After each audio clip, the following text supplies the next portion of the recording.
सब अलग अलग घर में बैठे हैं, सबका अलग अलग मेंटल स्टेट है, सब अलग अलग मोटिवेटेड है और सब अपनी अपनी हिसाब से मेहनत कर रहे हैं। समझ में आया? नंबर जैसे आप इन जनरल क्राउड से पूछोगे तो नंबर कम ही आ रहे हैं। आप अगर एनालिसिस करके उसको बढ़ा पाओ तो that is very good, because last के 10 दिन में आपने टेस्ट दिए, जो टॉपिक के सवाल आपसे नहीं सॉल्व हुए वो आपने क्या किए, मतलब क्या करना है वो मैं आपको समझा दूं। ठीक है, मतलब आपका जो पूरा डे है वो सिर्फ अब 2 ही कामों के लिए डिवाइडेड होना चाहिए। ठीक है, इनफैक्ट इस बार को थोड़ा और ऊपर शिफ्ट कर देते हैं। 3 घंटे का टेस्ट और प्लस 1 घंटा उसकी एनालिसिस के लिए। ठीक है, उसके बाद में सर इस पूरे डे में आप क्या करोगे, that is your revision. Revision तीनों सब्जेक्ट्स में, तीनों डायमेंशन में, दैट इज PCM। ठीक है, ये आपका पूरी कहानी चलनी चाहिए और ये टोटल जो आपका दिन होना चाहिए that should be sum up to, मतलब ये कितना आ जाना चाहिए सर, सम अप टू कितना, कम से कम 10 से लेकर सर ये 12 घंटे होना चाहिए। 3 घंटे का टेस्ट और 1 घंटे की एनालिसिस हटा दूं कि आपने कहां गलती करी, कौन से टॉपिक में आप रह गए, कौन सा फॉर्मूला आपने गलत यूज किया, तो उसके बाद में आपके पास तब भी 8 या 9 घंटे बचने चाहिए। मैं ये नहीं बोल रहा हूं कि आप PCM को वैसे तो इक्वली टाइम देना चाहिए, बट हाँ कुछ टॉपिक्स हो सकते हैं आपने फिजिक्स में रिवाइज किए बहुत जल्दी, टाइम मतलब टाइम उसमें लगा ही नहीं, बहुत जल्दी से रिवाइज हो गए, केमिस्ट्री में जल्दी से हो गए, मैथ्स में टाइम ले रहे हैं तो उसको थोड़ा टाइम दीजिए। समझ में? अपनी स्ट्रेटेजी सुधारिए प्लीज। आप कहीं ना कहीं लैग कर रहे हो, नॉलेज की कोई कमी नहीं है, आपकी पेपर अटेम्प्टिंग स्ट्रेटेजी आपकी बहुत गलत है।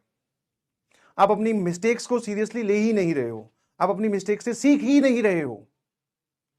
गलती कर दी, नंबर कम आ गए, एक्सेप्ट कर लिया, आगे बढ़ गए। नहीं भाई, एक्सेप्टेंस होनी नहीं चाहिए। आप पता करिए कि क्यों कम नंबर कम आए हैं, कौन सा सवाल था, क्या टॉपिक था, क्या आपने गड़बड़ की। समझ में आया? तो एक्सेप्ट मत करिए उन गलती को, उनसे सीखिए और लास्ट मोमेंट पे अपनी स्ट्रेटेजी मत चेंज कीजिए। जैसे कुछ बच्चे अभी जो मुझसे मिले थे वो जो बोल रहे हैं कि सर क्या मैं मैथ्स को पहले अटेम्प्ट करूं, नहीं जी। आप अगर जा रहे हो तो मैथ्स के लिए पेपर में बेटा आपको 1 घंटा 25 मिनट या 1 घंटा 15 मिनट से लेकर 1 घंटा 30 मिनट का टाइम आपके पास होना चाहिए। इतना टाइम आप मैथ्स के लिए सफिशिएंटली निकाल के जाओ। अब चाहे ये टाइम आप पहले निकाल लो, बाद में निकाल लो, आपकी इच्छा है, मैं उस पर कोई कमेंट नहीं कर रहा हूं। अगर आप मैथ्स लास्ट में अटेम्प्ट करते हो तो that is good, last moment पे स्ट्रेटेजी चेंज करने की जरूरत नहीं है, मतलब इतना टाइम आपके पास होना चाहिए। ऐसा नहीं है कि आपने 1.5 घंटा फिजिक्स को दे दिया, 1 घंटा केमिस्ट्री को दे दिया, फिर आप बोल रहे हो आधे घंटे में सर मैथ्स के 3 ही सवाल सॉल्व हो पाए, मैथ्स डिफिकल्ट है। नहीं जी, मैथ्स डिफिकल्ट नहीं है, आपने डिफिकल्ट बना दिया उसको। समझ में आया? चाहे कोई सा भी पेपर उठा लो, कुछ भी हो, कैसा भी रंग बिरंगा पेपर आए, आसान आए मुश्किल आए, ठीक है, आसान पेपर आए तो सवाल ज्यादा करने होते हैं, मुश्किल पेपर आए तो हमें जो सवाल हम करें वो सही होने चाहिए। ठीक है, और ऐसा बिल्कुल एकदम प्रमाणित है, हमने देखा, इतने साल से पढ़ा रहे हैं, जिन बच्चों की रैंक आती है उनको भी नहीं पता होता कि उनकी क्या रैंक आने वाली है। समझ में आया? बस वो लास्ट के दिनों में बोलते ना अंधाधुंध मेहनत करते हैं, अंधाधुंध मेहनत, देखते नहीं तो सोचते ही नहीं, कुछ भी बात पे दिमाग में आने ही नहीं देते।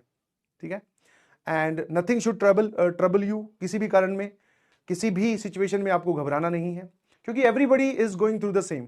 आपको अपनी सिचुएशन थोड़ी डिफिकल्ट इसलिए लग रही है क्योंकि आपको बाकी लोगों की पता नहीं है। समझे? है ना?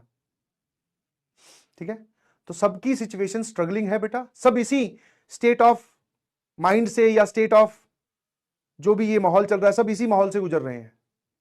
अब तुम्हें लग रहा है कि सर मैं ही प्रेशर में हूं, नहीं भाई, सभी प्रेशर में है, सभी के नंबर कम आ रहे हैं। समझ में आया कि नहीं समझ में आया?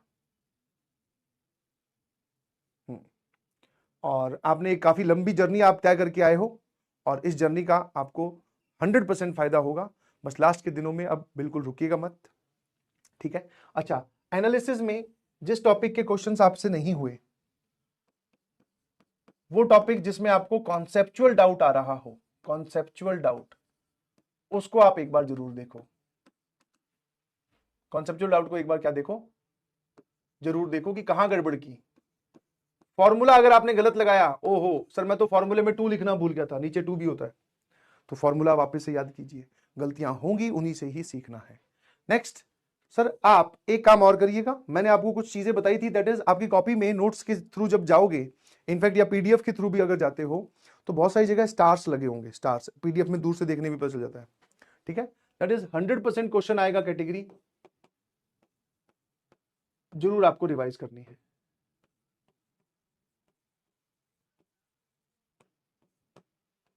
ठीक है ना। अब ऐसा नहीं है कि मैथ्स में सिर्फ आप ये 100% क्वेश्चन आएगा कैटेगरी पहले रिवाइज करने बैठ जाओ।